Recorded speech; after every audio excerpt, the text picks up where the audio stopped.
This is your first chapter of your English grammar book, and this is also the basic thing we all have to know before learning the English language. The chapter is parts of speech. जो हम बोलते हैं तो उसमें कई तरह के categories का इस्तेमाल करते हैं जो कि इंग्लिश लैंग्वेज में यूज होता है.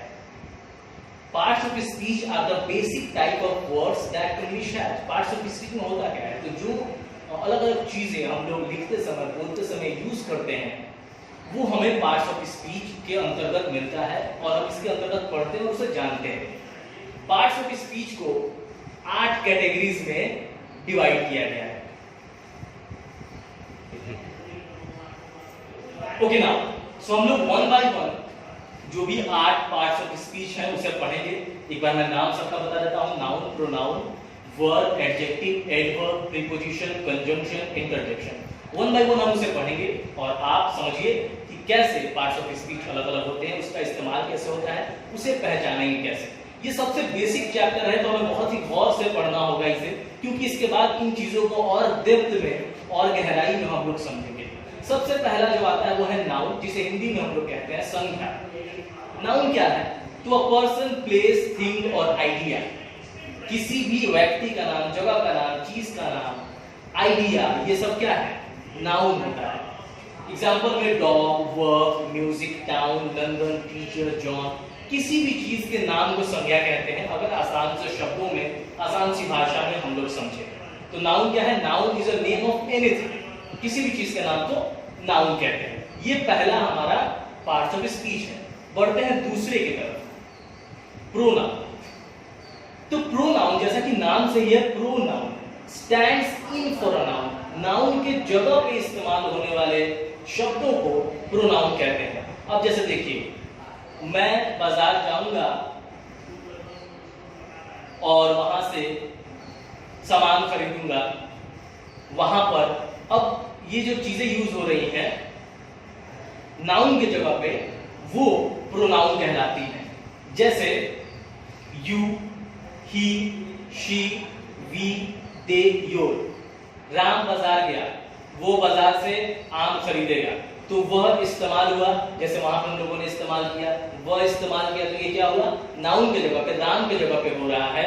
राम क्योंकि नाउन है और राम के जगह पे यूज होने वाला शब्द है वह, तो वह क्या है? प्रोनाउन है. ये आपका दूसरा पार्ट ऑफ स्पीच है. तीसरे की तरफ बढ़ते हैं, वर्ब.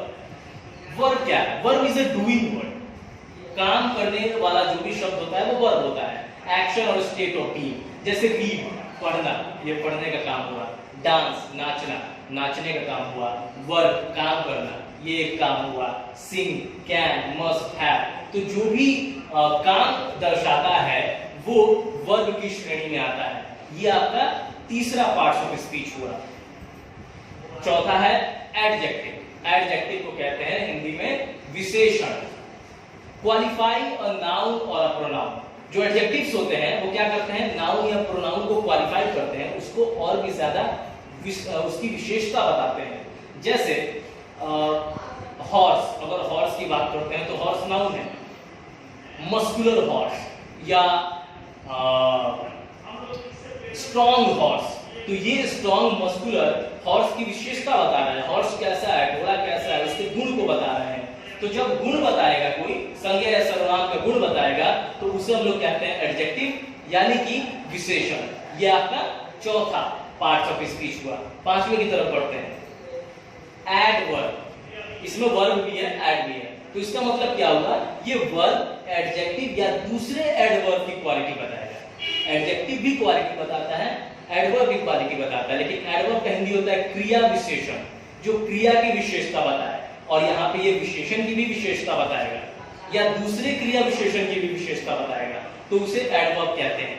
जब हम लोग इसे डिटेल में पढ़ेंगे तो समझेंगे कि एडजेक्टिव और एडवर्ब में मुख्य जो अंतर है, मेन डिफरेंस है, वो क्या है. एडवर्ब मैक्सिमम पहचानने का बहुत सिंपल तरीका है, उसके अंत में एल-वाई होता है. Quickly, silently, well, badly, very, really, ये सभी क्या है? एडवर्ब है. ये हुआ आपका पांचवा पार्ट ऑफ स्पीच. आगे बढ़ते हैं, छठा पार्ट ऑफ स्पीच जिसको कहते हैं preposition. Links a noun to another word. क्या करता है, इसका डेफिनेशन ये है कि वो नाउन को दूसरे शब्दों से ऐड करता है, लिंक करता है। जैसे to at, after, I am running after him. तो मैं